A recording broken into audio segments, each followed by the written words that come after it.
Ана, сен бақыттысың, жыламадың. Құдайдан сол еді ғой сұрағаның. Тағдырың қанша тайғақ болса дағы, боталап көз жасыңды бұламадың. Ана, сен білемісің, жүдеу жаным, өлім хақ, ақырет хақ, білем бәрін.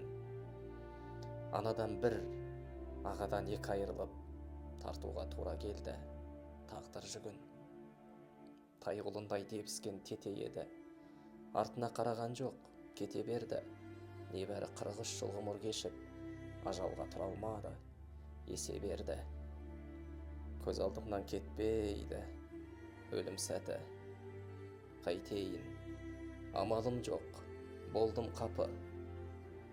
Өзегіңді өрт қылып өртесе де, көнесің, көтересің өмір салты.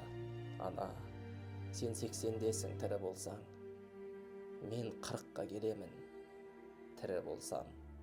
Саған тілер тілеуім біреу ғана, жәннаттық аналардың бірі болсаң. Ана, сен өлгенмен сөзің қалды, ұрпағыңа өнегелі ізің қалды.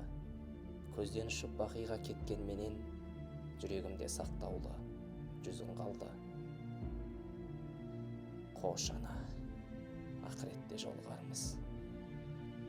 Даниярдан басқамыз, дін аманбыз. Артымдағы ұрпағым аман болсын. Сенің осы дұғаңмен сұранамыз.